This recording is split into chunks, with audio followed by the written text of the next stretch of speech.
జరామరణములను దాటాలి అంటే సోమవారం నాడు ప్రదక్షిణం చేయాలి. నువ్వు వేరే ఏమీ అడగక్కర్లేదు. ఏ రోజు ప్రదక్షిణం చేసినా ఫలితమే. ఈ కాలమా ఆ కాలమా అలా ఏం లేదు. మంగళవారం నాడు ప్రదక్షిణం చేస్తే సార్వభౌమత్వం. అయితే నేను ఇక్కడ మీకు ఒక మాట చెప్పవలసి ఉంటుంది. స్వయంగా భగవాన్ రమణులే చెప్పిన మాట. అరుణాచలంలో అరుణగిరికి ప్రదక్షిణానికి మంగళవారము శ్రేష్టం, చాలా మంచిది.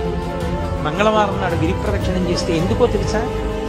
అది అగ్ని కొండ, పావకి సుబ్రహ్మణ్య తత్వం, అది సుబ్రహ్మణ్య క్షేత్రం, శివానుగ్రహం.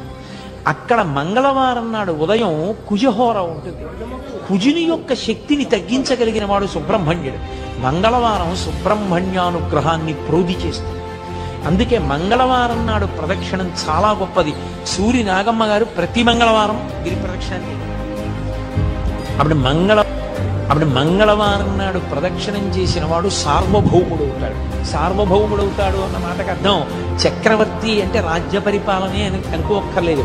భక్తి సార్వభౌముడు కావచ్చు, వైరాగ్య సార్వభౌముడు కావచ్చు, జ్ఞాన సార్వభౌముడు కావచ్చు. కాబట్టి మంగళవారం నాటి ప్రదక్షిణం సార్వభౌమత్వాన్ని ఇస్తుంది. బుధవారం నాడు గిరి ప్రదక్షిణం చేసినటువంటి వాడికి అపారమైనటువంటి పాండిత్యం అందుతుంది. పాండిత్యం అంటే ఏవో కొన్ని పద్యాలు కొన్ని శ్లోకాలు చెప్పడం అనుకుంటున్నారేమో, కాదు. పండాహ అంటే భగవంతుని యొక్క జ్ఞానము కలుగుట. భగవద్జ్ఞానము కలగాలి అంటే తనంత తానుగా లోపల పొటమరించాలి అంటే బుధవారం నాడు ప్రదక్షిణం చేయాలి.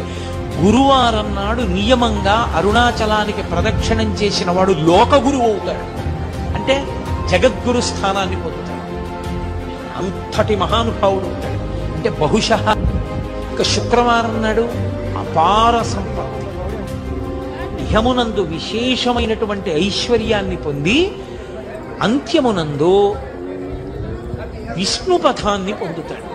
విష్ణుపథం అంటే వైకుంఠం, వైకుంఠాన్ని పొందుతాడు. అది శుక్రవార ప్రదక్షిణ.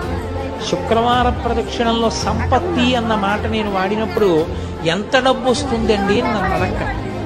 సంపత్తి అన్న మాటకు అర్థం ఏమిటో తెలుసా? తృప్తి. నాకున్న దాంతో నేను తృప్తిగా ఉండడమే ఐశ్వర్యం. ఐశ్వర్యము అన్న మాటకు అర్థం ఏవో ఉంటే సంతోషం అయితే నీ జన్మలో సంతోషం అన్న మాటకు అర్థమే. శనివారం నాడు చేస్తే గ్రహపీడా విముక్తి. మీరు ఒక్క మాట చాలా జాగ్రత్తగా జ్ఞాపకం పెట్టుకోవాలి. గ్రహపీడా విముక్తి అన్న మాట